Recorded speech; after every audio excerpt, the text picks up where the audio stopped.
Saoul vide. Pour donc comprendre ça, il faut utiliser la gematria. Et c'est là où c'est important. Donc, d'autres traditions vont laisser vite. C'est-à-dire, la tête va chauffer. Ils vont dire, hey, ça, c'est pas à mon niveau.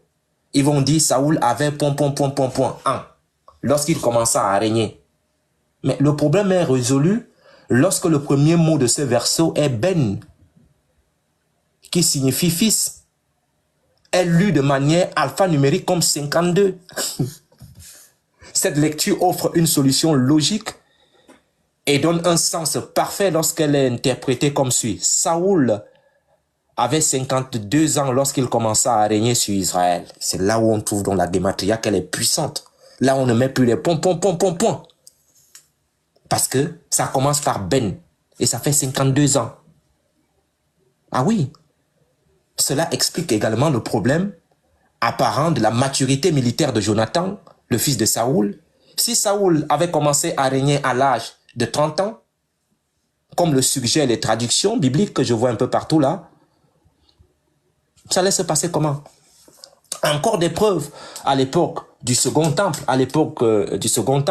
où Jésus a vécu, il est évident que les valeurs alphanumériques hébraïques et grecques étaient utilisées pour révéler les significations plus profondes. Par exemple, le livre de l'Apocalypse déclare « C'est ici la sagesse, que celui qui a l'intelligence calcule le nombre de la bête, car c'est un nombre d'hommes et son nombre est 666. » Ça, c'est la gematria, il faut calculer. Apocalypse chapitre 13, verset 18. Le chiffre 6 est celui de l'homme en hébreu. Lorsqu'un élément est répété 3 fois, cela indique un maximum. Ce qui, dans ce cas, fait référence à l'aspect biologique de l'homme, séparé de l'aspect spirituel. C'est pour cela que c'est répété 3 fois. C'est-à-dire, le physique est séparé du spirituel. On parlera de ça une autre fois. Donc, il est indéniable que les structures alphanumériques hébraïques et grecques offrent des perspectives plus profondes sur les Écritures et confirment des vérités théologiques, comme la naissance virginale. Toutefois, ces valeurs numériques ne doivent jamais être utilisées pour créer des interprétations nouvelles qui ne sont pas soutenues par les Écritures ou qui contredisent leur sens prévu. Voilà. Donc, par exemple, les chrétiens ont souvent des difficultés en ce qui concerne la divinité de Jésus. Lorsque tu as maîtrisé la gematria, c'est une facilité pour toi de démontrer que Jésus est Dieu à partir de la gematria. C'est une facilité. Alors, la structure mathématique de la création, par exemple, les scientifiques et les érudits affirment souvent que nous vivons dans un monde mathématique et ils pensent qu'il n'y a aucun moyen que Dieu ait parlé le monde, c'est-à-dire que le monde ait parlé, que le Dieu ait parlé le monde à l'existence. Ces scientifiques voient une contradiction entre les récits bibliques et scientifiques de l'origine. Cependant,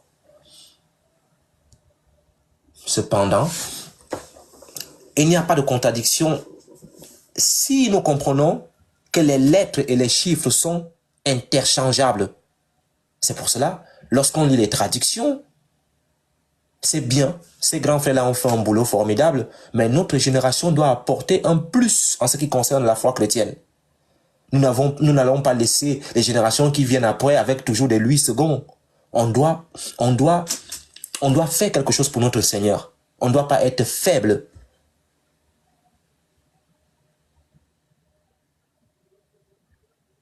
Alors, vous m'entendez en bas ou pas?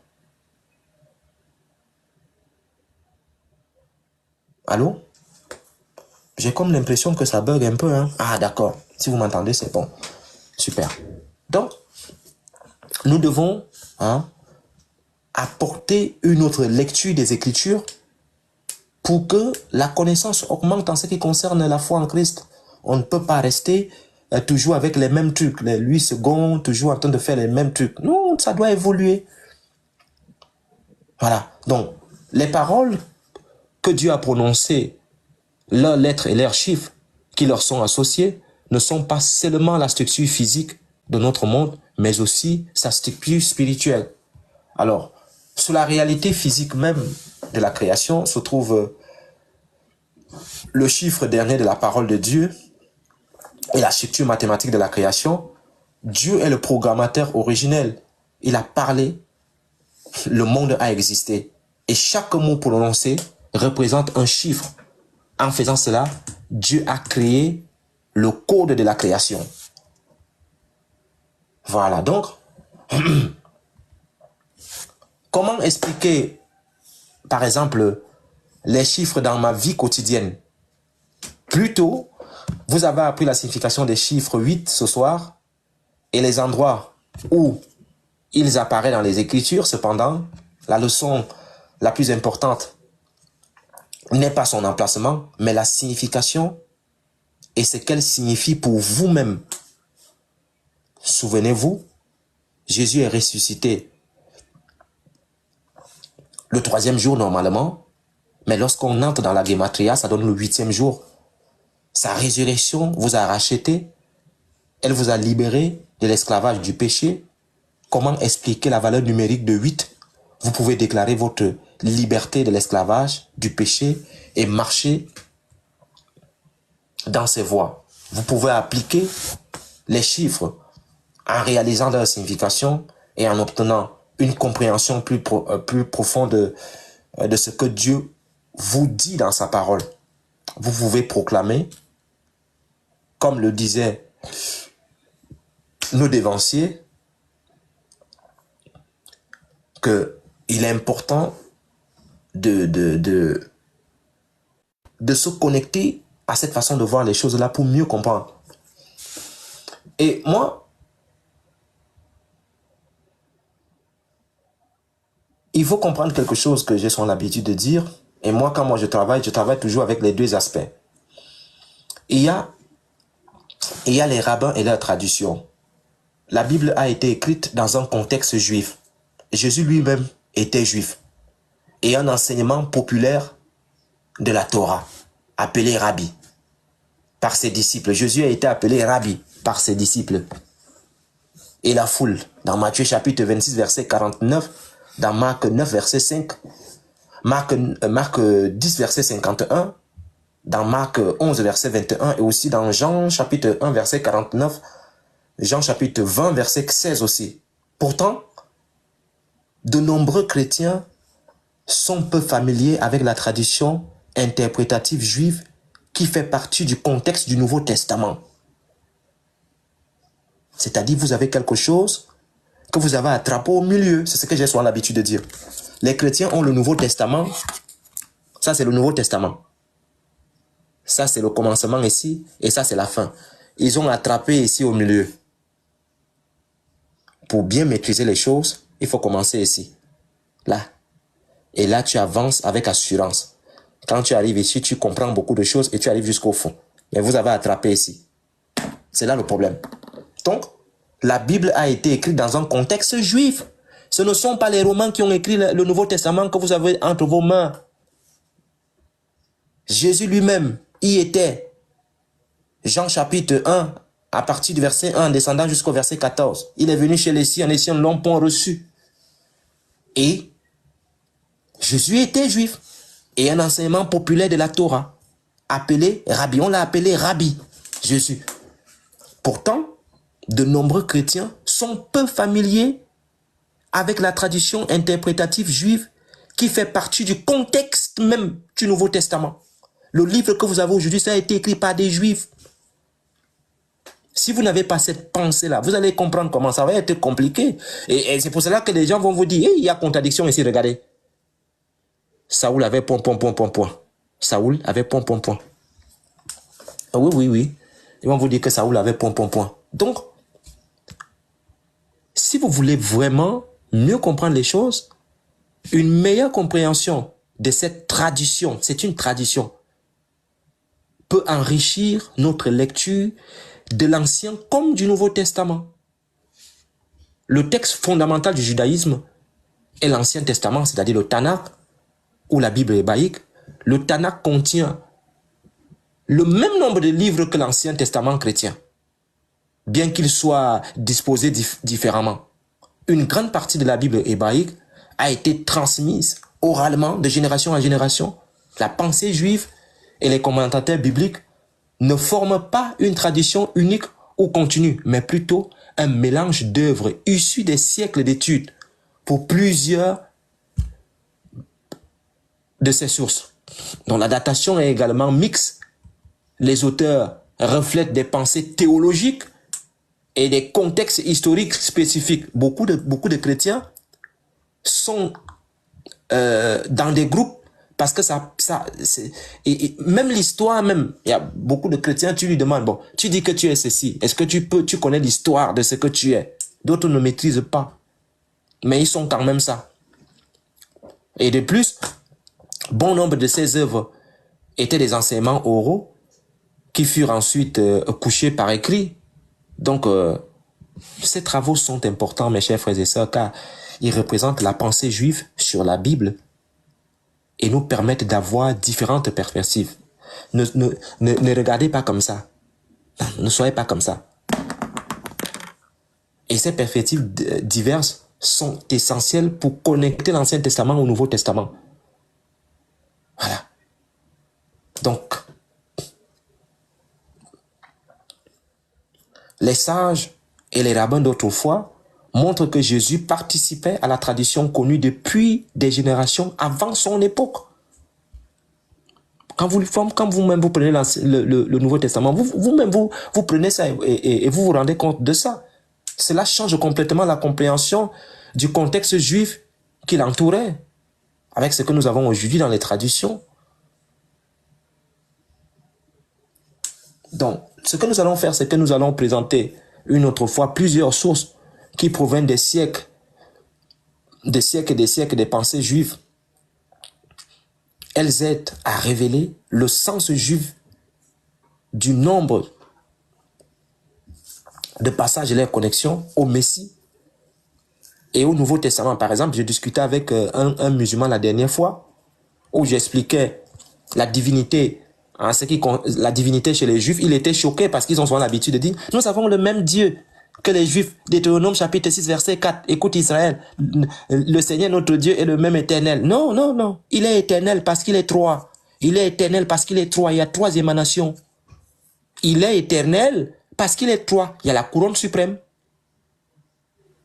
Il y a la sagesse qu'on appelle la parole de Dieu. Et il y a la Shekinah. C'est pour cela que il est trois, mais il est un. C'est pour cela qu'il est unique. Parce que d'autres disent qu'il est un, mais il est unique parce qu'il est trois. Ça, c'est la pensée juive, selon le Zohar.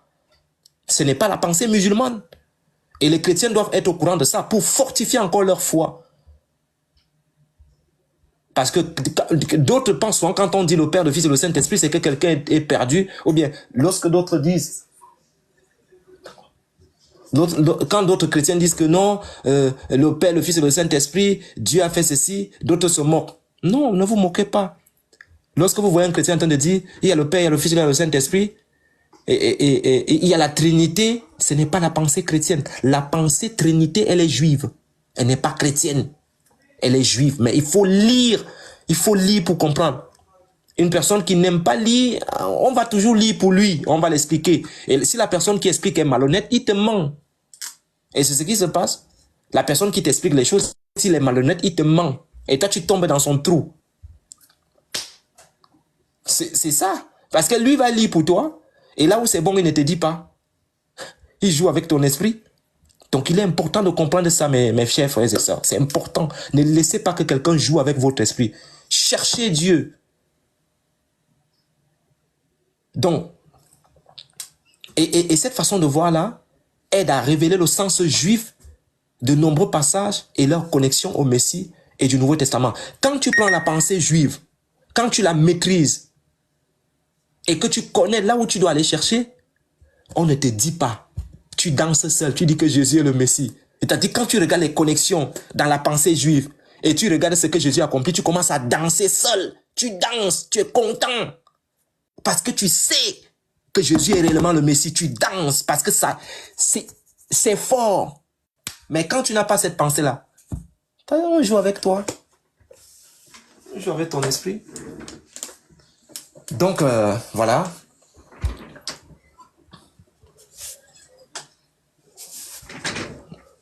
Donc voilà. Tout comme les pasteurs hein, et les enseignants qu'on trouve dans le christianisme utilisent des sources multiples pour expliquer les Écritures, il faut aussi rassembler. Hein? Il ne faut pas rester dans l'étude basique. Il faut aller chercher loin. Et vous allez comprendre que et vous allez comprendre quelque chose qui est important, et c'est là où je vais chuter, comme ça, pour ceux qui veulent monter. Les principaux textes de la tradition juive, on trouve la Mishnah, vers 200 après Jésus-Christ. Des érudits juifs ont compilé la Mishnah, un texte écrit décrivant et expliquant le code juridique juif qui était principalement oral auparavant. Vous allez trouver le Talmud. Plus tard, le Talmud était un recueil d'enseignements et de commentateurs sur les lois juives. Ça a aussi vu le jour. Il contient la Mishnah et d'autres textes, ainsi que des interprétations bibliques de milliers de rabbins. Le premier Talmud fut finalisé vers le 3e siècle après Jésus-Christ, en réponse de ce que les chrétiens aussi avaient fait. Et une seconde édition fut achevée au 5e siècle. Donc il y a aussi le Midrash. Le Midrash est une méthode juive d'interprétation des Écritures, ainsi qu'un recueil d'interprétation composé entre 400 et 1200 après Jésus-Christ. Le terme hébreu, le Midrash, vient du verbe biblique darash, qui signifie chercher ou enquête. Voyez-vous? Donc les rabbins, sensibles aux détails des Écritures, trouvaient du sens dans chaque nuance du texte. Mots, lettres, orthographe, inhabituelles, phrases, lettres manquantes, etc. Donc, ces choses midrashiques-là ne remplacent jamais le sens littéral, mais ça ne remplace pas le sens littéral de la Bible, mais s'y ajoute pour clarifier une question qui vous échappe, résoudre une difficulté dans le texte ou proposer une explication plausible. Voyez-vous? Donc, vous voyez par exemple, ça c'est le Midrash. Oui. Ça c'est le Midrash. Oui. Ça c'est le Midrash. Donc ça te permet d'avoir une autre vision des Écritures, et puis Dieu va te permettre de mieux comprendre les choses. Donc,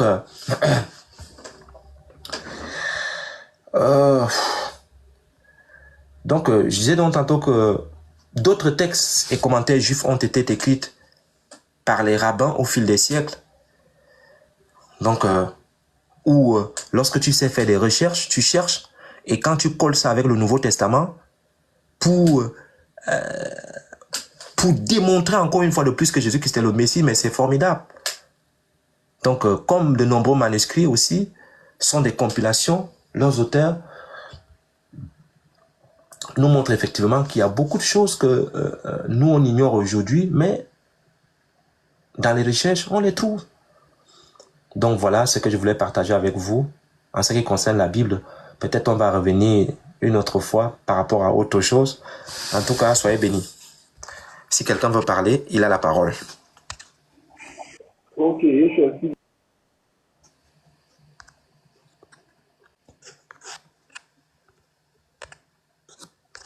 Voilà, merci beaucoup. Excuse-moi, puisque j'avais branché mes écouteurs pour mieux t'écouter, et puis voilà, tu sais, quand tu parles, on prend les coups, hein, on prend note. Effectivement, c'est tellement clair. Comme j'ai pour habitude de dire, tu vois un peu le frère Dix dit qui est en bas, c'est quelqu'un qui a une connaissance vraiment des Écritures, des textes juifs. Tu vois, quand tu es venu, il a parlé il a cité trois séphirotes de Dieu. Il a cité le Kéter, le Rorma, et puis il a cité le Bina. Voilà. Effectivement, pour ceux qui connaissent un peu la Gematria, ce sont des lettres. C'est-à-dire que chaque lettre de l'alphabet, c'est-à-dire que Aleph, Bet, Vet, Gimel, Dalet, Evav, Zin, Re, Tet, Yod, Kaf, Raf, tout ça, jusqu'à la fin, jusqu'au Tav, représente chaque lettre représente des chiffres. Et en fonction de ça, les Juifs, ceux qui ont la connaissance des textes anciens, en fonction de ça, ils peuvent calculer des choses, des prophéties. Oui, tu as dit une chose vraiment importante. J'étais en train de vérifier. Tu as dit un truc dans tout ce que tu disais qui a vraiment touché mon esprit et j'avais vu ça quelque part. Tu as donné la définition hébraïque du mot lépreux et tu as fait mention du Messie qui est présenté comme le lépreux. Effectivement, si vous prenez le Talmud babylonien, parce que dans le Talmud babylonien, à partir du Sanhédrin 98, parce qu'il y a le Talmud de Jérusalem et puis il y a le Talmud babylonien. Si vous prenez le Talmud de Babylone à partir du Sanhédrin 96 jusqu'au Sanhédrin 98, vous allez voir que les Juifs parlent beaucoup du Mishvot du Messie.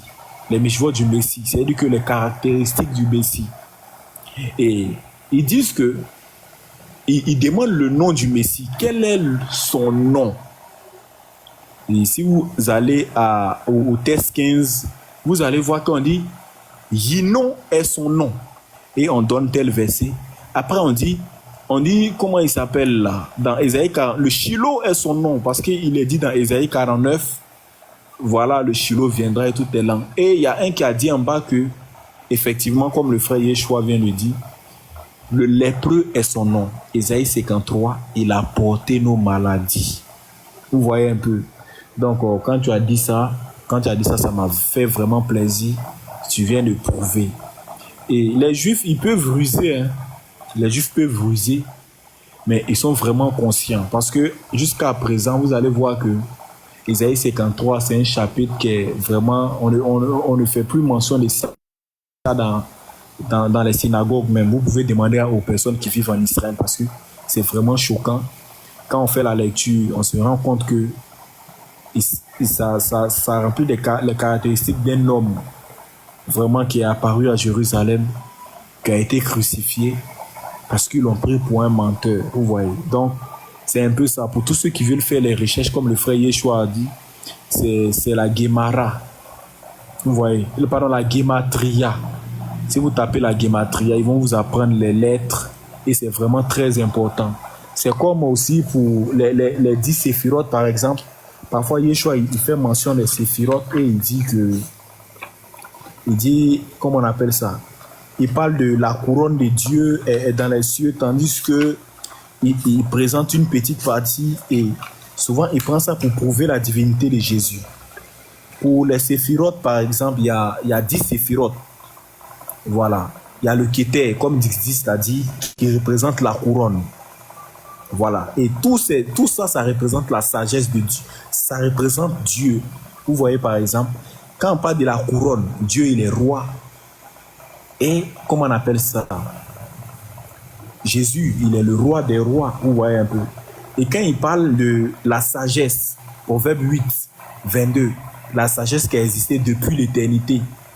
Normalement, quelque chose qui est créé ne peut pas vivre depuis l'éternité. Il a un commencement. Vous voyez un peu. Voilà. Donc, la sagesse qui est le Rorma, Jésus, il est sage. Il y a le Binah, comme le frère a dit, c'est l'intelligence. Vous voyez un peu. L'intelligence. Il y a le Recette. Le Recette, c'est la grâce. Vous voyez un peu. Et puis il y a le Gevura, qui est la force. Dieu qui nous donne la force. Il y a la beauté, qui est le Tiferet. Vous voyez un peu. Et il y a le triomphe, qui est le Netzar. Voilà, le Netzar, qui est le triomphe. Et puis il y a le Hod, qui représente la gloire. Vous savez que Jésus, il est la gloire de Dieu. Vous voyez un peu, Jésus, il est la gloire de Dieu. Et ça, ce sont des enseignements, comme Yeshua a dit, ceux qui présentent ça devant un musulman, c'est un game over. C'est vous qui avez l'intelligence, parce que la Bible dit que Dieu nous a donné l'intelligence pour connaître le véritable. Et nous sommes dans le véritable. Donc, c'est Dieu qui nous donne l'intelligence pour pouvoir le connaître. C'est pourquoi il nous donne le Saint-Esprit. Donc, le Hod, qui représente la gloire. Vous savez que Jésus-Christ, il est l'image de la gloire de Dieu. Il est la gloire de Dieu. La gloire parue en tant que fils de Dieu. Vous connaissez le verset dans Jean chapitre 1. Et puis il y a le Yesod. Vous voyez un peu. Le Yesod, voilà, qui est le fondement, au commencement. Voilà, Dieu, toutes choses ont été créées par lui et pour lui. Voilà. Et puis il y a le Malchut, Meler. Meler, si vous voulez, en hébreu, c'est le roi. Voilà, Meler. Ou bien, quand on dit Abimeler, mon père est roi. Ou bien père est roi. Vous voyez un peu. Comme Yeshua avait parlé d'Absalom. Il a dit Ab. L'alphabet hébreu, c'est Aleph, Bet. De toute façon, on dit alphabet. Les Grecs, ils disent alpha, bêta. Vous voyez un peu. Et c'est ça, les Juifs disent Aleph, Bet. Et il a dit que ça représente quoi? Le père. Effectivement, en hébreu, père, on dit Abba. C'est pourquoi Jésus, comment on appelle ça? Quand Paul prêche, il dit Abba, Abba, et puis en même père. Voilà, ça c'est l'explication. Abba, père. Et comment on appelle ça? Absalom, par exemple, c'est composé de 2 lettres. Il y a Ab et puis il y a Shalom. En hébreu, on ne dit pas Salom, on dit Shalom. Abshalom. Ça veut dire que le père, papa, de paix. Vous voyez un peu. Et la dernière caractéristique de Dieu, c'est le Malchor, qui représente quoi? Le règne divin de Dieu. Vous voyez, c'est Jésus qui est le roi des rois. C'est Jésus qui règne dans les cieux. Vous voyez un peu. Donc moi je vais m'arrêter un peu là. En tout cas, ce que le grand frère a dit, c'est tellement vrai. Et j'espère que vous avez pris note. C'est un peu ça. Shalom, shalom.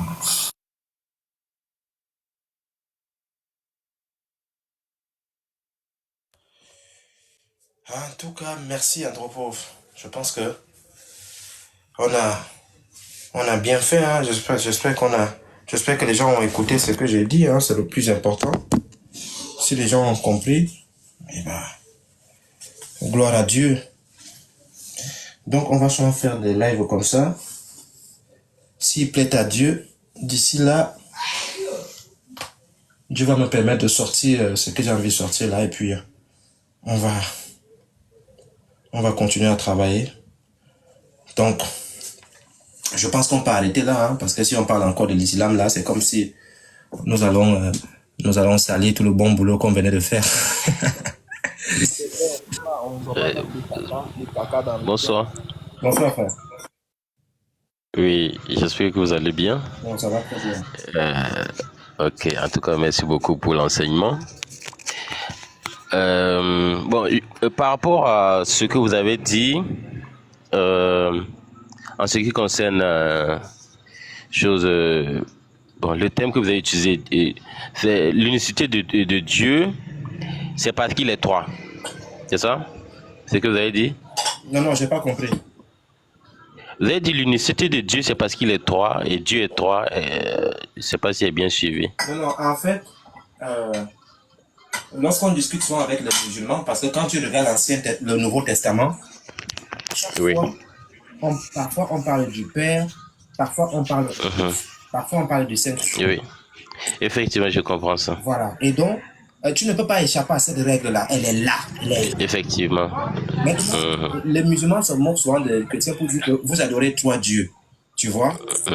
Mais lorsqu'on entre dans les sources juives, on s'en rend compte que dans le Deutéronome chapitre 6, verset 4, et lisez souvent, les Juifs décrivent ça que ils sont 3.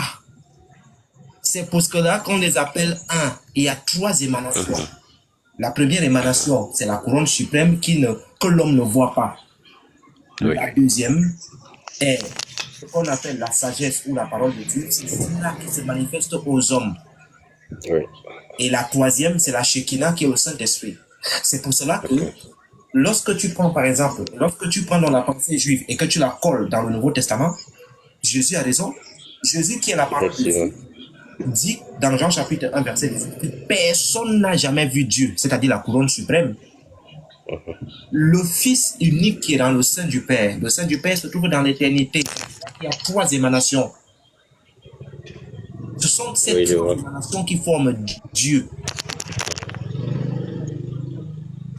Tu comprends? D'accord.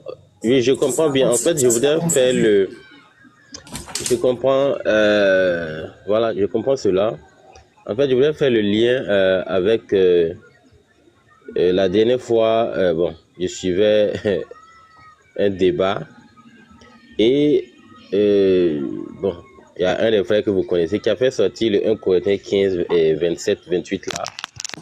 Et j'ai beaucoup réfléchi et ce que vous avez dit là, vous l'avez dit une fois dans votre live et ça m'est venu à l'esprit. C'est grâce à ça que j'ai compris le verset de 1 Corinthiens 15, je pense que c'est le 28.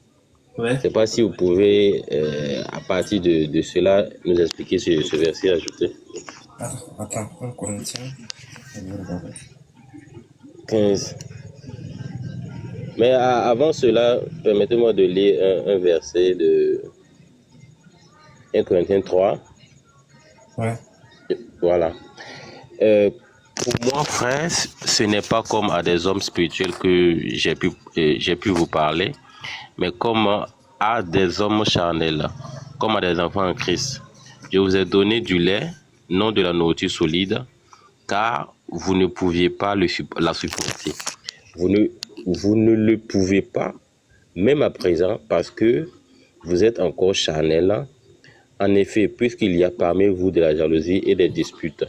Bon, ici, je voulais seulement exhorter un peu les frères chrétiens que souvent, il y a des enseignements souvent qui sont un peu lourds et souvent, si tu n'es pas bien avancé là, tu vas dire, bon, tu vas te dire que peut-être la personne, il est en train d'aller à gauche, alors que c'est parce que on n'est pas encore spirituel.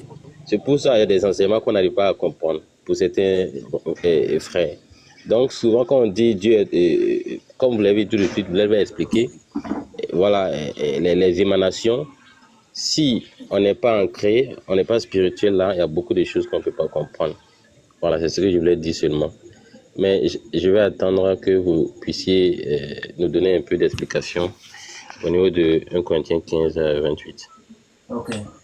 Tu vois, lorsque tu fais un débat avec un musulman parce qu'il utilise ce verset-là, et qui te donne un Corinthiens 15, verset 28, mes frères, toi tu danses seulement, toi tu es content. C'est-à-dire, il te donne un verset qui prouve que Jésus est Dieu. Effectivement, au début.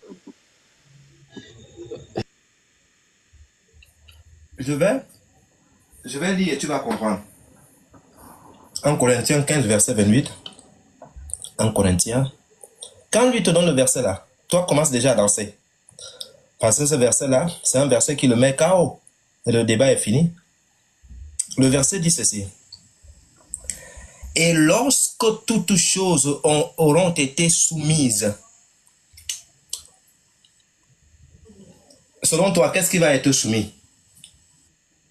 Quand on dit toutes choses, qu'est-ce qui sera soumis? Tout le monde entier. Voilà. Tout ce que Dieu a créé sera soumis. Oui. Tout. Oui. On ne dit pas qu'une chose va rester debout. Tout sera soumis. C'est-à-dire, dans Bereshit, c'est comme au commencement. C'est-à-dire, tout est soumis. Il n'y a plus rien. On dit maintenant, et lorsque toutes choses auront été soumises, par qui? Par le Fils. Alors, le Fils lui-même sera soumis à celui qui lui a soumis toutes choses, afin que Dieu soit tout en tous. Dieu soit tout en tous. Ici, là, le tout en tous, si les gens là se retrouvent où? En enfer ou bien au paradis?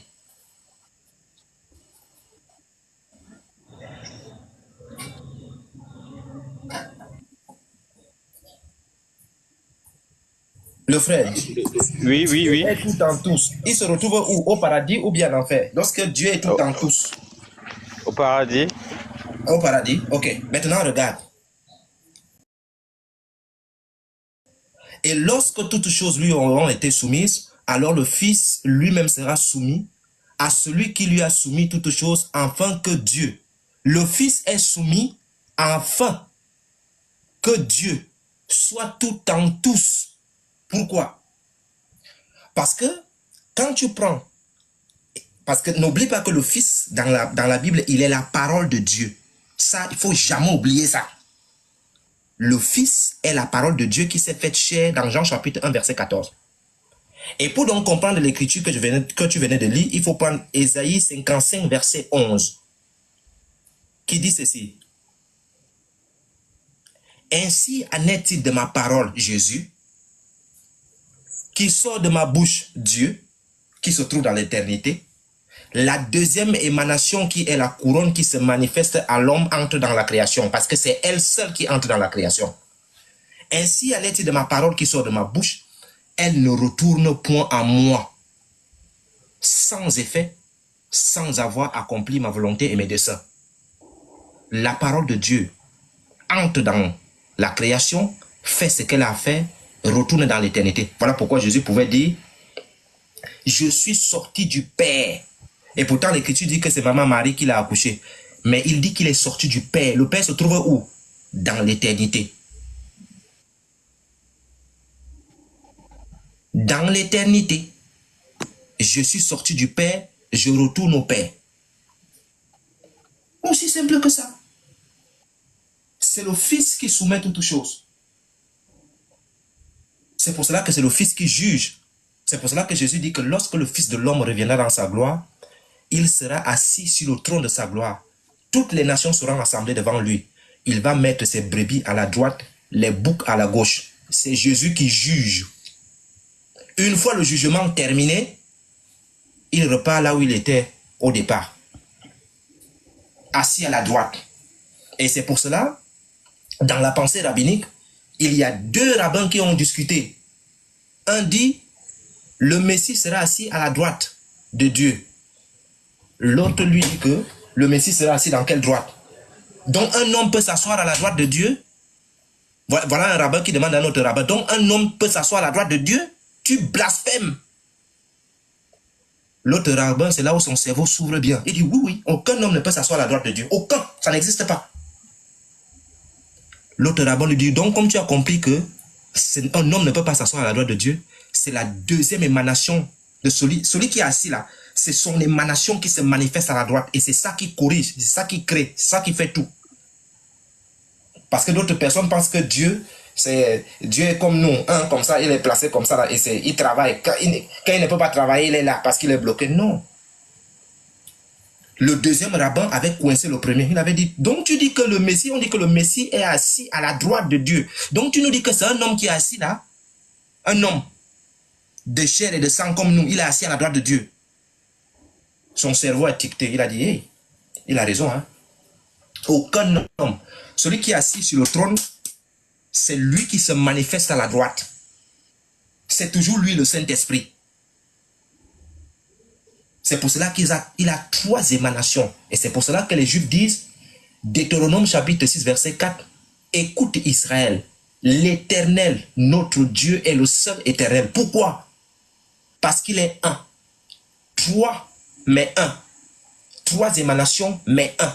Un seul Dieu, trois émanations. Donc, quand il te donne un Corinthien pour te dire que Jésus lui-même il sera soumis, il a déjà tout soumis. Tout est soumis. Tout est chaos. Le jugement, tout est passé. Il rentre dans l'éternité. Parce que c'est par lui que tout a été créé. C'est la parole qui a tout créé. Donc la parole rentre là où elle était. Pour créer, la couronne a dit au commencement, création, par la parole. C'est ça, frère. Ok, merci beaucoup. En réalité, bon, c'était pas pour répondre à ceux-là ceux qui font je vais dire les musulmans, mais en réalité, c'était pour que, tous ceux qui sont sur le panel là puissent mieux comprendre ce verset-là.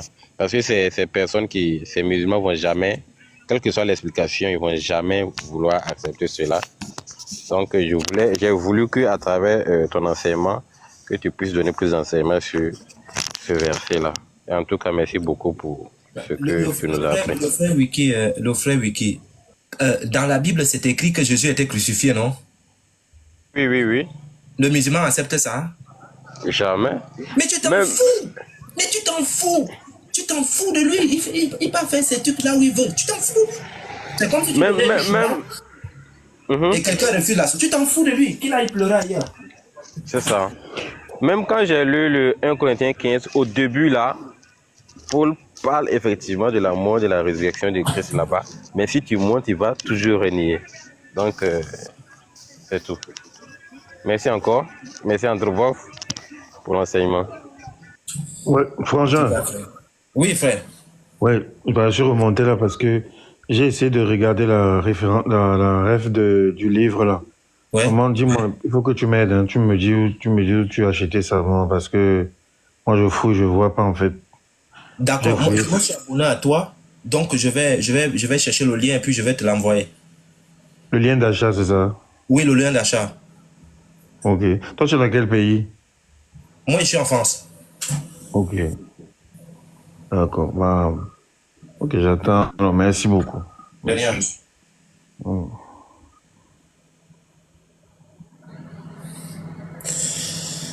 Eh ben, les gars, on a fini, hein. Vous entendez comment je suis en train de chauffer mon attiqué, là? Attiqué poisson. Je vais manger ça tout à l'heure. Allô, pauvre. Tu es en train de chauffer?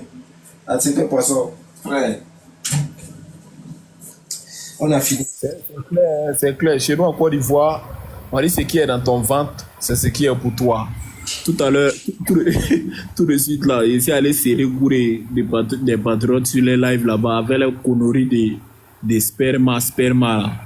Ici aller serrer le cou un peu légèrement là-bas. Ah, là où il parle du Zera. Moi-même, j'étais là-bas. C'était 1 Jean 3, non? 1 Jean 3, 9. Parce que Voilà. la sémence de Dieu est en lui. Donc, il clique sur le mot, comme en hébreu c'est mis sperma. Donc, il clique sur le mot là. Pardon, en grec c'est mis sperma. Il dit sperma. Donc, lui va laisser chose, comment on appelle ça, les applications là. Les applications qui sont DeepL. Il va sur DeepL, il tape, ça sort sperme là-bas. Et il dit, ici c'est le sperme de Dieu. Et il fait sortir le strong. Il lit le numéro 1. Il lit le numéro 2. Et puis, il me pose des questions. Moi, je lui réponds 1, 2. Et il coupe sur le 2. Il dit non. Frère, ton strong là, le strong, où toi tu affiches sur son, moi, il dort dans le strong. Chaque nuit avant de dormir, là, moi, il ouvre le strong. Donc, toi, tu peux pas me distraire. Il dit, il faut lire le 3. Il dit, lis pas le 3, frère. Oh, je peux pas lire le 3. Mais, les frères, vous savez une chose, hein. Franchement, c'est pas pour vous dissuader de ne plus échanger avec quoi que ce soit. Mais sincèrement, cette connaissance-là, c'est le but. Je pense que le but, c'est pas, elle nous a été donnée pas dans le but de convertir les musulmans, mais c'est pour nous, en fait. Voilà, c'est pour nous et c'est ça parce que, bah, quoi que vous fassiez, ils rejetteront tout en bloc. Ah oui. Quoi que vous fassiez, ils rejetteront tout en bloc. C'est comme un voile. C'est un voile qui est là. Et Moi, je fais même aujourd'hui que quand un musulman me demande un débat, quand je sais qu'il va mentir dans le débat, moi, ça me décourage même.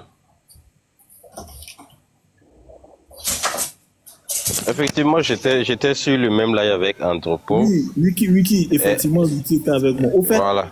eux là, ils exagèrent. Ça veut dire que moi là, j'ai pas pour habitude de, comment on appelle ça? J'ai pas pour habitude de monter sur les lives pour des conneries. Mais trop, c'était trop au fait.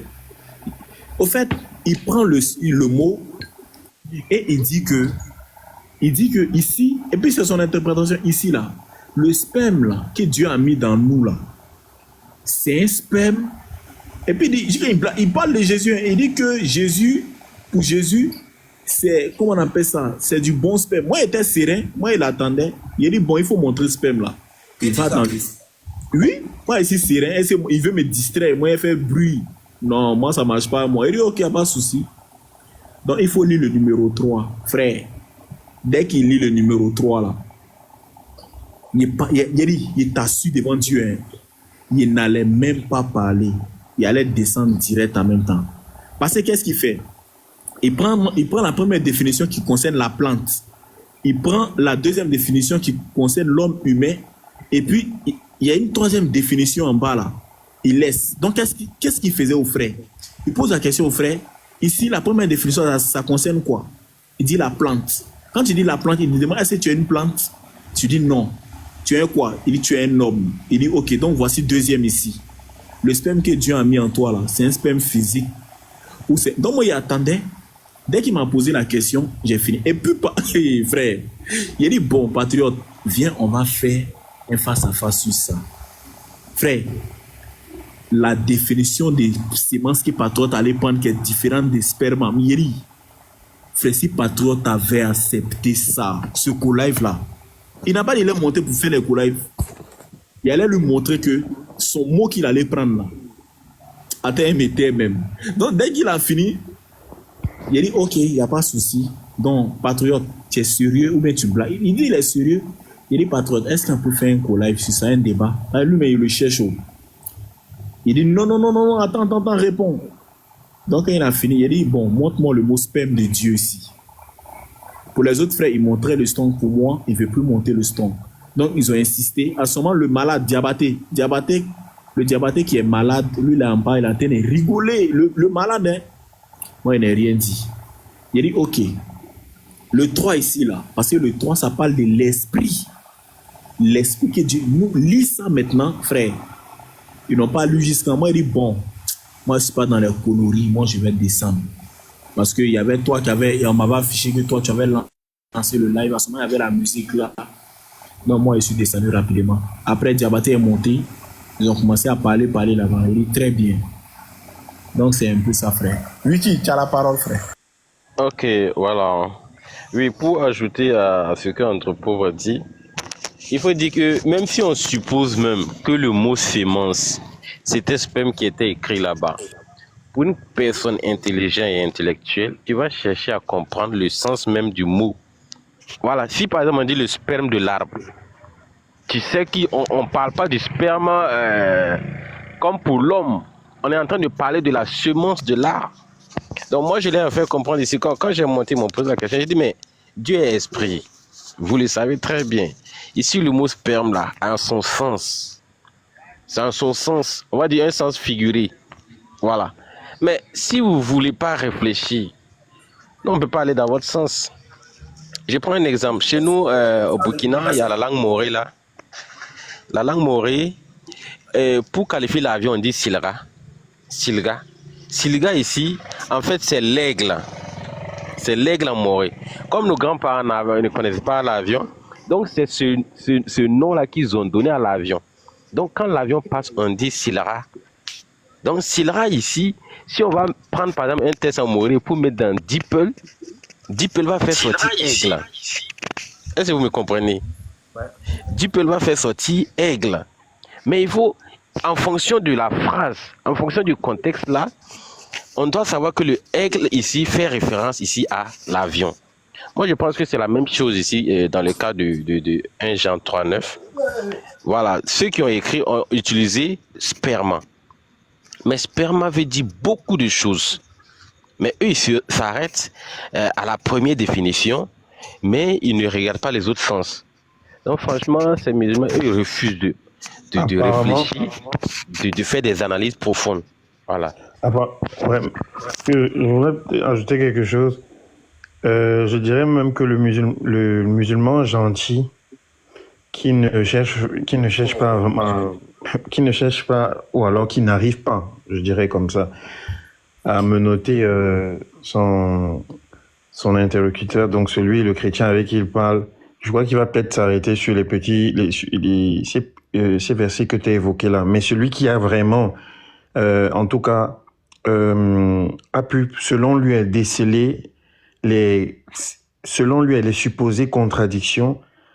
Voilà, ils vont aller dans ils appellent ça des aspects, des contradictions fortes qui mettent vraiment le chaos. C'est-à-dire, il va par exemple te parler de l'esclavage en disant que l'Éternel prône l'esclavage, etc., voué pas interdit, etc. Les viols, bon, ça c'est connu de tous. Il y a aussi celui qui frappe un esclave et et si cet esclave meurt après les coups, donc sur le moment où il est frappé, alors ce crime lui est imputé. Mais s'il meurt, je crois 48 heures après, c'est son argent. Il y a un verset, je crois il est dans, je sais pas si c'est dans je fais pas la ref là, mais voilà, pour moi, j'ai toujours, le plus souvent, j'ai des difficultés, enfin, je sais pas que je dis pas que c'est même pas que c'est pas que j'essaye de répondre, mais je ressens en moi quand même des difficultés parce que quand ces passages-là sont exposés, bah, j'ai souvent du mal à, à leur faire comprendre que, voilà, que à leur faire comprendre la vérité, en fait. Donc, je ne sais pas ce que vous en pensez. En fait, frère, ce qu'il faut comprendre, c'est quoi? Les versets que tu lis là, la plupart se trouvent dans Exode. Pourquoi? Ouais, c'est ça, Exode, ouais. Exode. Parce que le peuple hébraïque, eux, ils sortent de l'Égypte où ils étaient esclaves. Donc, ils ont pris les habitudes qui sont là-bas. Qu'est-ce que Dieu va faire? Il va commencer à mettre une restriction jusqu'à ce qu'il va abolir ça. Mais progressivement, non? Oui, progressivement. Voilà, Pourquoi? exactement. Oui, progressivement, pourquoi? Parce que... Et pas brutalement. Non, pas brutalement. Voilà. Progressivement, il va... Comment tu peux avoir un esclave et Dieu dit que si jamais tu fais du mal à ton esclave, on te tue. C'est quel genre d'esclave? Et il y a plein de versets comme ça, là où Dieu dit, si quelqu'un fait du mal à son esclave, on le met à mort. Mais Dieu va éliminer ça progressivement. Voilà pourquoi, dans les mêmes, quand tu commences à Lévitique, Dieu commence à dire, celui qui prend quelqu'un en esclavage, ou bien quelqu'un qui fait du mal à l'esclave, est exécuté. Il ne faut pas payer les esclaves, il ne faut pas faire ceci. Dieu va couper ça complètement. C'est la même chose que Dieu a fait avec Sarah et Abraham. Après, Dieu va dire que l'homme ne peut plus marier sa sœur. Ça stop, c'est arrêté. Ce qui n'est pas le cas chez eux. C'est pour cela qu'ils font quoi? Lorsqu'ils sentent qu'ils sont coincés et qu'il y a du monde qui écoute, ils vont aller prendre les versets là pour dire, regardez, même aussi dans la Bible, c'est aussi écrit. Donc ils s'en fichent du contexte historique de ce qui s'est passé. Ils s'en fichent même des versets où Dieu dit que si quelqu'un achète quelqu'un ou bien met quelqu'un en esclavage, c'est un problème. Ils laissent les versets là pour aller prendre d'autres versets maintenant. Oui, tout à fait, parce que l'intention première et l'intention absolue est de mettre Dieu en procès. C'est uniquement ça qui les anime. Et ils refusent même de comprendre, j'allais dire quoi, ils refusent de comprendre le contexte à la lumière à laquelle l'humain percevait la société à ce moment-là. Le rapport intra-humain vis-à-vis de l'autre, et voilà quoi. Et du rapport entre dominant et dominé, chose qui était très présente dans cette époque préhistorique-là.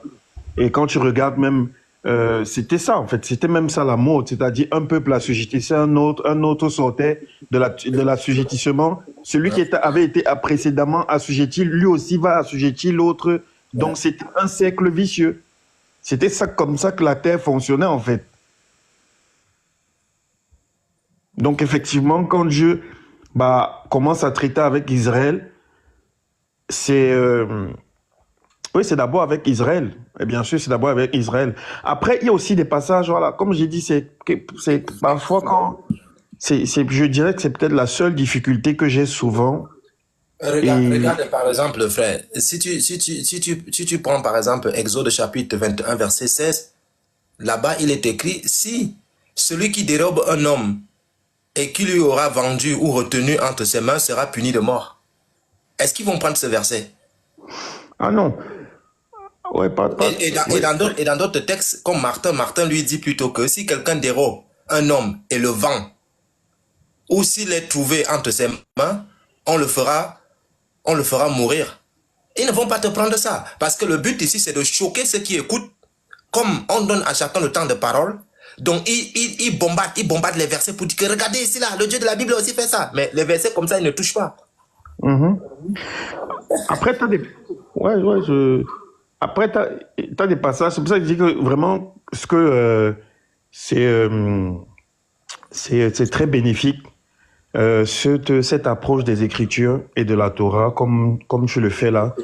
C'est vraiment, ce serait important, ce serait bien que chaque chrétien, chaque enfant de Dieu ait cette approche-là désormais et ne soit plus, n'ait plus une compréhension assez distante ou éloignée de la Torah, alors, au sens ou bien simplement littéraire, mais vraiment entrer dans les valeurs des choses, la compréhension des choses. Parce qu'effectivement, comme je dis, il y a des versets, il y a des passages qui méritent vraiment, qui nécessitent une entrée en une véritable profondeur, voilà, que ce soit en recherche et en compréhension. Tu vois, par exemple, les jugements, par exemple, de Dieu. Donc Dieu qui se sert d'Israël effectivement pour juger, ou bien qui se sert même des peuples païens. Je sais pas s'il y a un peuple, je crois que c'est Babylone, ouais. Mais Dieu s'est servi d'un peuple païen pour juger Babylone, si je me trompe. Ouais. Dieu se sert de tout pour faire son jugement. Quand il veut te punir, il peut utiliser même le serpent, hein. Pour te punir, oui, c'est vrai. Donc ils évitent, comme tu disais, voilà, c'est de la mauvaise foi. Ils évitent ces aspects-là où Dieu, effectivement, exerçait aussi ses jugements. Ça a l'air d'être dur, oui, ça a l'air d'être rude pour notre entendement, mais là, il n'y avait pas de grâce à ce moment-là. Et c'était des jugements de Dieu. Dieu, il est Dieu. Il n'a pas besoin de se justifier. Le truc qui les dérange, c'est que aujourd'hui, l'islam prône toujours l'esclavage. Hein. Ça n'a pas changé. Ça n'a pas changé là-bas. C'est le même discours il y a de cela 7 siècles aujourd'hui. On prend les gens à l'esclavage. Par exemple, si on les appelle comment? Bonjour tout le monde. Bonjour. Ça va, vous allez bien? Oui, ça va. Je suis musulman.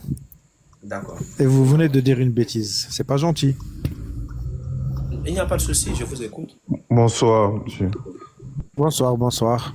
De toute manière, je suis monté juste pour qu'on puisse parler avec du respect et idéalement trouver qu'est-ce qu'on a de commun au lieu de parler de nos différences. Excusez-moi, il y a le pasteur Joël qui était là depuis un bon moment. Oui, il peut pas venir tout de suite et puis le pasteur Joël commencer à parler. Monothéiste. Allô? Allô, bonsoir. Oui, allô. Pasteur Joël. Donne-moi 10 secondes, pasteur Joël. Monothéiste, tu es là ou pas? D'accord. Allô, vous m'entendez? Oui, on t'entend très bien. Vous m'écoutez? Oui, c'est ça. Je ne sais pas si vous m'avez entendu au début, là, quand tu as dit l'islam, il prend l'esclavage. Tu peux me donner une preuve de ce que tu viens d'avancer? Non, je vais vous montrer, ne vous inquiétez pas, ça, ce n'est même pas un problème. Je demande, vous avez dit que vous voulez le respect dans la discussion, c'est ça? Bien sûr, il faut qu'on se respecte. Ouais. Penses-tu réellement que lorsque quelqu'un prend le respect dans une discussion, il va dire à la personne avec qui il discute que tu dis des bêtises? Tu penses? Oui, parce que c'était des bêtises, ça n'a rien à voir avec le respect, c'est une affirmation à ce que tu as dit.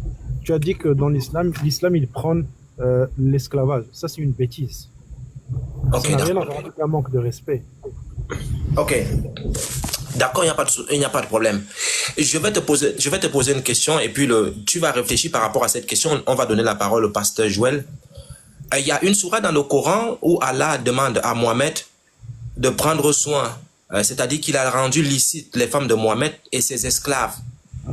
L'esclave que Mohamed a eu lorsque il faisait les conquêtes. Est-ce que la sourate a été abolie? Est-ce qu'il y a eu ce qu'on appelle... est-ce qu'elle a été abrogée? Ok. Premièrement, le mot esclave n'existe pas dans le Coran. Je parle parfaitement l'arabe, je parle le français, et aucune traduction du mot esclave qui s'appelle abd n'existe dans le Coran. Le Ça, c'est problème, intéressant, ça. Je vais descendre là où il y a les livres là-bas. On va pouvoir lire ce soir.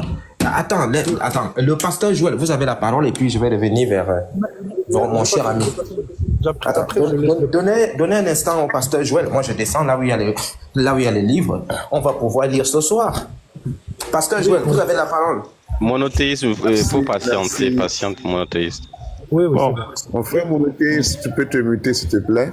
monothéiste, je te dis au revoir et aussi au revoir aux autres. Moi, je fais pas de l'interreligieux, donc les autres vont s'occuper de toi. Au revoir, monothéiste. Ok, merci. Tu voyais que c'est pas gentil de la part de nos frères musulmans lorsqu'ils montent dans un panel et qu'ils se font inviter. Ils sont les premiers à apporter des propos attacatoires et en même temps qu'ils le font, ils se jouent les victimes disant que non, il faut qu'il y ait du respect vis-à-vis de la discussion les uns envers les autres. Nous prenons tous le respect les uns envers les autres parce qu'on se connaît. Même si on se connaissait, il faille qu'on se respecte. La société en a besoin. Parce que c'est dans le respect que la discussion se fait avec la compréhension. Mais s'il n'y a pas de respect, on ne peut pas discuter et se comprendre. Ce n'est pas possible. Mais quand tu montes dans un panel et que tu dis d'abord que tu dis des bêtises, le mot est péjoratif. Tu pourrais dire, frère, tu dis des contre-vérités. Si moi j'appelle les musulmans sur des panels frères, pas parce que dans le sens spirituel que nous sommes frères, mais en tant que des humains, nous sommes d'abord des frères. Même quand je dis frère, à tout moment, quand je prends la parole, je sais que dans la foi, le musulman n'est pas mon frère. Voici ce qui est plus clair. Mais dans le but, puisqu'on puisse se comprendre de façon apaisée et puis changer calmement. Bon, bref, j'en passe. Alors, on parlait du mot sperme. Parce que j'étais dans le panel de Patriotes ce soir. Et il m'a fait partie du panel parce qu'ils n'ont pas voulu me laisser parler. Il a sorti Matthieu chapitre 13 qui parle de la sémence. Et il a dit cette sémence-là, ça parle de sperme dans la tradition grecque. Après, il a pris 1 Jean 3, verset 9, qui parle encore de sémence. Donc, il a fait l'amalgame entre la parabole du Seigneur dans Matthieu 13, qui parle des blés et des livrets. Ce sont les fils du diable, le blé sont les fils du royaume. Mais pour lui, comme le mot sémence aussi a été employé, pour lui c'est sperme. C'est la même sémence comme 1 Jean 3, celui qui est né de Dieu. La sémence de Dieu demeure en lui. Et ici, il a dit, c'est parce que les traducteurs ont eu à cacher le vrai sens du mot. Dans la tradition grecque, c'est écrit sperme. Alors, je prends la parole, je lui dis non, mais il faut comprendre que ce n'est pas que les traducteurs ont caché le mot. Parce que Dieu, Jean 4, 24, dit que Dieu, il est esprit. Et étant esprit, il ne peut pas avoir en lui, étant esprit, la matière. Le sperme, c'est la matière, c'est du liquide, c'est fluide. Mais un esprit moukf, n'a ni chair ni os, ça dit l'écriture. Il ne peut pas avoir en lui de sperme, de liquide, et une matière quelconque. Il me demande de savoir si Dieu peut tout faire. Il dit oui, il peut tout faire. Mais il dit donc si Dieu peut tout faire, en tant qu'esprit, il peut avoir en lui du sperme. Je lui ai dit non, ne comprends pas ça sur ce temps. Quand on dit qu'il peut tout faire. Étant esprit, il peut tout faire. Mais il manifeste ce qu'il peut faire selon son plan. Si tu dois venir dans un corps de chair, il prend le corps de chair, il vient, il se manifeste dans le corps de chair. Et dans le corps de chair, tout ce que la chair doit avoir, il peut se permettre de l'avoir comme il peut se permettre de ne pas avoir ça. Ça ne veut pas dire qu'étant esprit, il peut avoir encore en lui des spermes. C'est inadmissible. Alors, je donne le verset pour comprendre mieux la question de celui qui est né de Dieu et quelle est la sémence qui est en lui. Je prends Jean chapitre 17, Jacques 1, verset 17 à 18. Là, ils ont refusé de faire la lecture. Ils me disent que c'est leur panel, c'est eux qui guident le panel.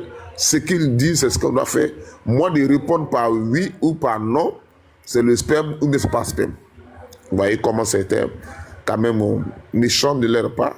Bon, je ne pouvais pas trop discuter, j'ai préféré leur dire que bon, comme vous m'empêchez de lire l'écriture, afin de pouvoir élucider les dits de la parole, vous voulez que moi je réponde comme vous le pensez et que je dise oui ou non, ce qui est contraire à la foi chrétienne, donc je vais descendre. Et c'est comment quitter le panel.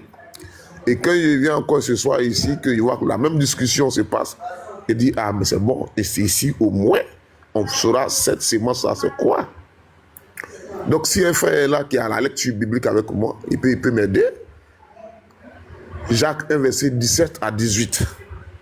Donc, qu'on sache, cette sémence-là, c'est quelle sémence au juste?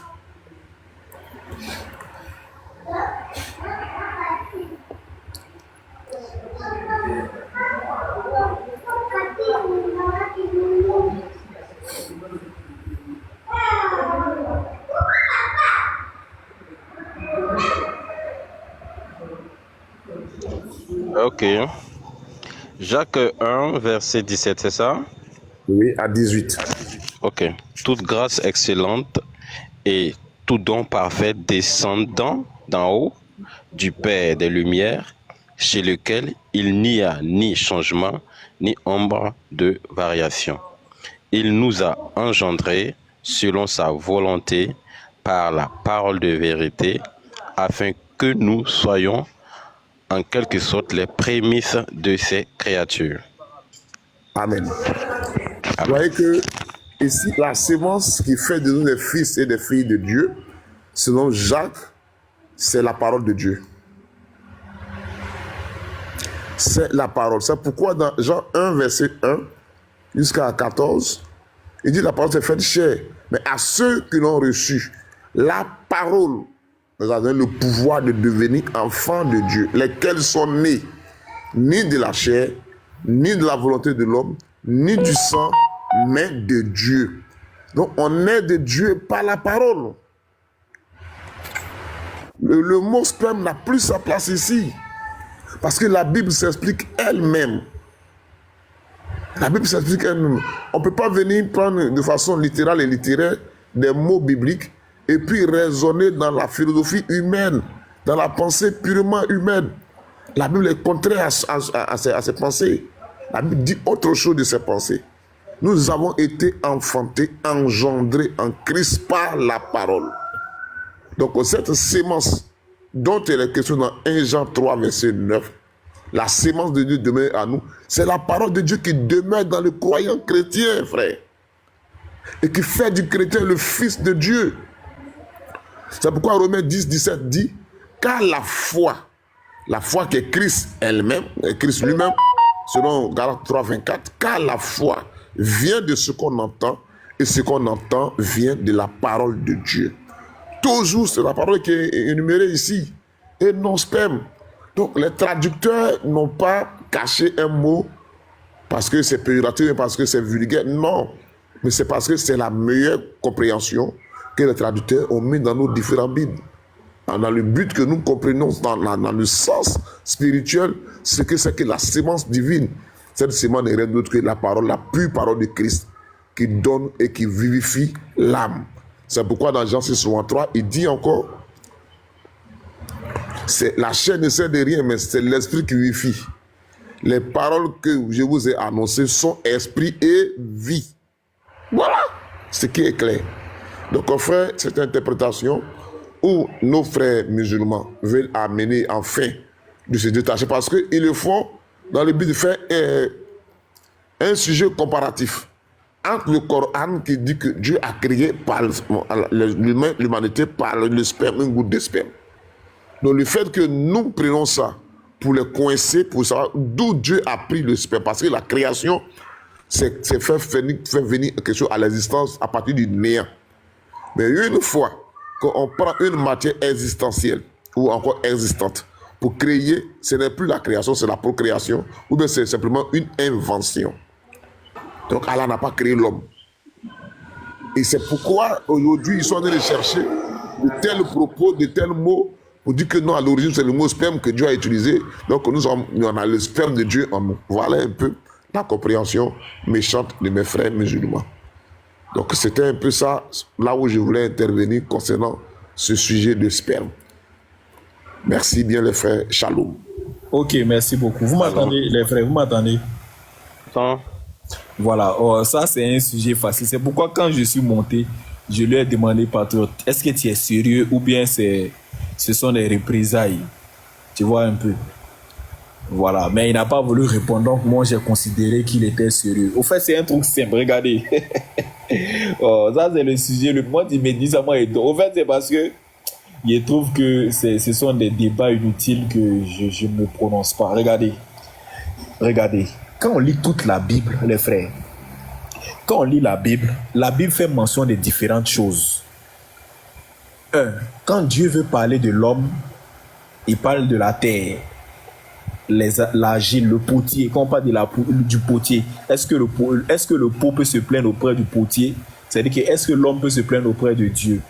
Quand on parle de la sémence, c'est la parole. Quand on parle des arbres, l'arbre aussi peut représenter l'homme. Vous voyez un peu. Quand on parle de la terre c'est le cœur, ainsi de suite. Regardez, c'est tellement simple. On va lire la parabole du semeur. Regardez, Marc, tous les frères qui ont la Bible, vous prenez la Bible auprès de vous, vous allez voir, c'est trop facile. Regardez, Marc, chapitre 4, le verset 1. On dit, Jésus s'est mis de nouveau à enseigner au bord de la mer. Une grande foule s'était assemblée auprès de lui. Si vous avez la Bible, prenez les frères, s'il vous plaît, c'est très important. Il monta et s'assit dans une barque sur la mer. Toute la foule était à terre sur le rivage. Il leur enseigna beaucoup de choses en parabole et il leur dit dans son enseignement, écoutez, regardez, un semeur sortit pour s'aimer. Dans les semeurs, c'est Marc 4, le verset 1. Ici au verset 3 actuellement. Donc on nous dit un semeur sorti pour s'aimer. Voilà. Et comme il s'aimait, une partie de la sémence tomba le long du chemin. 2 points. Les oiseaux vinrent et la mangèrent. Donc les oiseaux ont mangé la sémence, les sémences qui tombaient sur le long du chemin.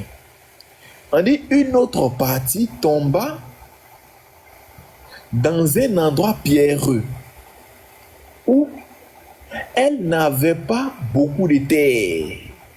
Elle leva aussitôt, dont la graine a commencé à pousser, parce qu'elle ne trouva pas un sol profond. Voilà. Les racines ne sont pas trop rentrées, donc elle a commencé à pousser aussitôt. On dit, mais quand le soleil apparut, elle fut brûlée et sécha faute des racines. Parce que ce n'est pas trop rentré dans la terre. Donc, le soleil a brûlé ça facilement. Écoutez. Une autre partie, vous êtes des intellectuels, on sait qu'il s'agit de la sémence, tomba parmi les épines. Et les épines montaient et l'étouffaient. Et elle ne donna point de fruits. Ok. On dit une autre partie tomba dans la bonne terre. Elle donna du fruit qui montait, croissait, et elle rapporta 30, 60 et 100 pour 1. Écoutez, verset 9. Puis il dit que celui qui a des oreilles pour entendre, entende. Bon, Jésus dit celui qui a des oreilles pour entendre, n'a qu'à entendre. Ça veut dire que ce n'est pas tous ceux qui ont des oreilles pour entendre. Ce n'est pas tous ceux qui ont des oreilles qui entendent. Voilà, verset 10 maintenant. Lui-même, il va expliquer. Vous voyez le chaos maintenant de Jésus.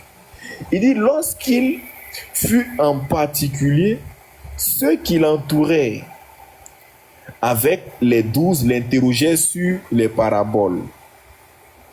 Voilà, donc eux, ils n'ont pas compris. Ils vont dire. Il dit quoi? Il leur dit, c'est à vous qu'a été donné le mystère du royaume de Dieu. Mais pour ceux qui sont dehors, tout se passe en parabole. Vous voyez, donc ce sont des plaisantins. Vous les frères, c'est parce que vous êtes sauvés, vous connaissez le mystère de la parole. Sinon, pour les musulmans qui parlent des spermes, c'est parce qu'ils sont perdus. Vous voyez un peu. On continue. Afin qu'en voyant, ils voient et n'aperçoivent point. Et qu'en entendant, ils entendent et ne comprennent point, de peur qu'ils ne se convertissent et que leur péché ne leur soit pardonné. Écoutez maintenant lui va expliquer. Il dit quoi? Il leur dit encore, vous ne comprenez pas cette parabole? Comment donc comprenez-vous toutes les paraboles? Maintenant il explique, verset 14, le semeur sème la parole. Vous voyez? Donc la sémence, c'est la parole. Le semeur, il sème la parole. Les grains ici, là, ça représente la parole. Vous voyez? Et c'est pourquoi le frère Joël a dit quoi? Dans Jean chapitre 1, on dit quoi? À tous ceux qui l'ont reçu, qui ont reçu quoi? La parole. Parce que le verset 18 là-bas, au verset 1, on dit la parole était avec Dieu, la parole était Dieu. Au verset, on dit tout a été créé par elle, tout ça, tout ça. Et au verset 18, on dit que ceux qui reçoivent cette parole, elle leur a donné le pouvoir de devenir enfants de Dieu. Donc, c'est qu'on reçoit la parole de Dieu qu'on devient enfant de Dieu. Donc, cette sémence ici-là, c'est la parole. Vous voyez? Et cette parole-là rentre dans différents types de terres. Vous voyez un peu? Il dit quoi? Les uns sont le long du chemin où la parole est sémée. Quand ils l'ont entendu, aussitôt, Satan vient et enlève la parole qui a été sémée en eux. Donc les oiseaux qui sont venus manger là représentent Satan. C'est la même chose comme la parabole de choses. Le songe de choses. Comment il s'appelle là même? Joseph dans l'Ancien Testament, dans la Genèse. On continue un peu. Il dit quoi? Les autres, pareils, reçoivent la sémence dans les endroits pierreux. Quand ils entendent la parole, c'est-à-dire qu'ils entendent la parole, ils reçoivent la parole et la reçoivent avec joie. Mais ils n'ont pas de racines en eux-mêmes. C'est-à-dire que quand la parole rentre dans eux, ils n'ont pas de racines. La parole n'a pas une longue racine. Non, ça fait que quand il y a une tribulation, il dit dès que survient une tribulation, les difficultés, une persécution à cause de la parole, il trouve une occasion de chute. Donc parce que il est devenu chrétien, ses parents se sont révoltés contre lui à cause des petites tribulations nettes. Il trouve une occasion de chute et puis bon, il se perd, il quitte le christianisme par exemple. Et on dit quoi? D'autres reçoivent la sémence parmi les épines. Et ce sont ceux qui entendent la parole.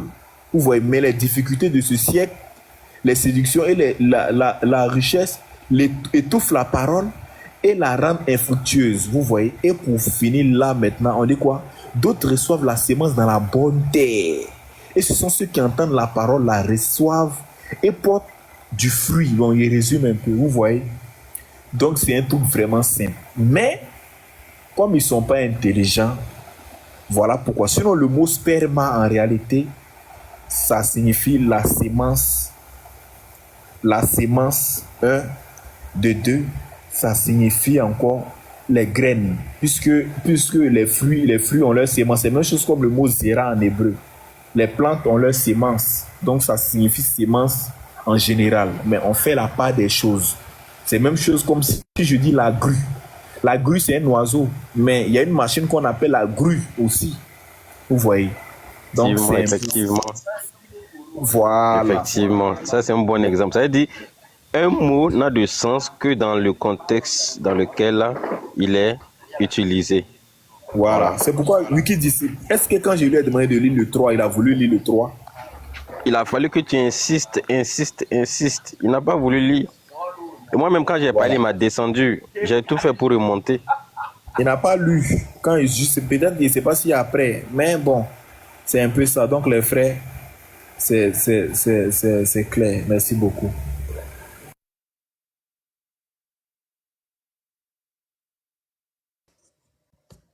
Shalom, bonsoir à tout le monde et salut tout le monde sur le panel et ceux qui sont en commentaire. Shalom, shalom. Et Shalom. Le muezzin. En fait, les difficultés avec le musulman, c'est qu'il n'y a rien de spirituel en eux. Et je vais expliquer. Par exemple, si un musulman fait une faute, par exemple, et vous lui demandez de se purifier, qu'est-ce qu'il va faire? Il va sauter sur sa bouilloire et puis laver les pieds, laver le nez. Pour lui, c'est ça la purification, c'est Chanel. Mais si c'est un chrétien, qu'est-ce qu'il va faire? Le chrétien va aller prier. Vous voyez la différence. Donc, quand le musulman ouvre un texte et puis trouve sperme, c'est littéralement le sperme. Il n'a rien de spirituel, il ne réfléchit pas. Et dans le Coran, il est dit au voleur ou à la voleuse, coupez-leur les mains. Si vous partez dans les pays où la charia est appliquée, vous verrez des gens qui ont des mains coupées, littéralement, les mains sont coupées ou les pieds sont coupés, parce que c'est écrit dans le Coran. Et quand je prends l'exemple de la Bible où il dit que si ton œil est un objet de chute pour toi, enlève-le et jette-le loin de toi. Si cette phrase était dans le Coran, vous verrez des musulmans avec des yeux crevés, des bras coupés, parce que c'est écrit littéralement. Mais vous ne verrez jamais un chrétien qui va prendre un couteau pour enlever son œil. Parce que le chrétien le comprend spirituellement. Il sait que ça voudrait dire qu'il faut sécher d'utiliser ce membre qui va t'éloigner de la foi. Si c'est ton pied, si c'est un endroit que tu marches tout le temps et qui va te faire chuter, n'y va plus. Mais le musulman, il va prendre quelque chose, se couper le pied si c'était écrit dedans. Donc, il n'y a rien de spirituel. Donc, quand je pars voir leurs trucs et puis ils sont en train de rire, moi je suis là aussi, je ris avec eux parce que je sais que si vous voulez leur expliquer des trucs spirituels, vous perdez votre temps. Allah n'est pas esprit. Demandez à un musulman si Allah est esprit, il va vous dire non. Et demandez-lui s'il est charnel, il va vous dire non, que Allah ne ressemble à rien. Donc, vous perdez votre temps en essayant d'expliquer quelque chose de spirituel à un musulman. Vous perdez votre temps. Parce qu'il n'y a rien de spirituel. Tout est littéraire, tout est charnel. Tout se fait charnellement. Le paradis, ils auront un sexe bandant pour coucher avec les femmes. Cher charnel, dites-moi quelque chose qui est spirituel en islam. Vous ne trouverez pas. Donc, essayez de leur expliquer que sperme, c'est sémence, c'est la parole. Vraiment, vous perdez le temps, quoi. Et repartez là-bas, vous verrez qu'ils sont en train de parler exactement de la même chose. Rien n'a changé. Parce qu'ils ne sont pas spirituels. Donc, il n'y a rien, ça ne m'étonne pas. Quand je les vois, et puis ils traduisent le grec, et puis ça rigole. Si là, je regarde en bas, je dis, mais vraiment, c'est malheureux, quoi. Mais ce n'est pas leur faute. Allah n'a ouvert aucune brèche spirituelle pour les musulmans. Tout est charnel. Shalom. Shalom, frère. Merci beaucoup. Mais frère, tu sais, ce sont des malhonnêtes. Hein. Regarde un peu, dis-moi un peu, frère Joël, tu as joué à cache-cache quand tu étais tout petit? Oui. Tu connais, voilà. C'est un jeu qu'on a tous fait dans notre enfance. Merci beaucoup. Tu connais le jeu, il y a une sorte de cache-cache que quand les enfants, c'est-à-dire que tu mets une pièce dans la main et puis tu mets ta main derrière et tu mets ça de l'autre côté ou bien voilà, et puis tu dis tu choisis la main. Tu connais ça? Très bien. Les musulmans, très bien. Voilà, les musulmans nous disent que la main, quand Allah a des mains, c'est spirituel, frère. Moi, je vais te lire un hadith. Tu vas voir quelque chose. Allah qui fait des devinettes. Vraiment, Allah ne ressemble à rien, mais il se tape des devinettes. On lit un peu. Ça y est, écoutez, hein, rapporté par At-Tirmidhi, 3368. Écoutez, on dit d'après Abu Huraira, le frère, vous savez, normalement même mon nom là, il va changer mon nom, il va m'appeler le muezzin Abu Huraira. Parce que moi j'adore Abu Huraira. Abu Huraira, c'est lui-même qui a humilié, c'est-à-dire que c'est lui qui a montré même que l'islam même là, c'est des conneries même, frère. Et à ce qu'il dit, on dit d'après Abu Huraira, le message, shalom Viking, le messager d'Allah a dit, quand Allah créa Adam, donc Seigneur Viking, on dit que Allah n'a pas de mains. On dit que les mains de Allah, quand on dit la main de Allah, on dit la main de Allah est spirituelle. Mais on va voir, tu vois, quand nous étions jeunes, on cachait, comment on appelle ça, des pièces dans la main et on faisait des jeux choisis. La pièce se trouve dans quelle main? Allah fait ça ici aussi. Vous allez voir, écoutez bien. D'après Abu Huraira,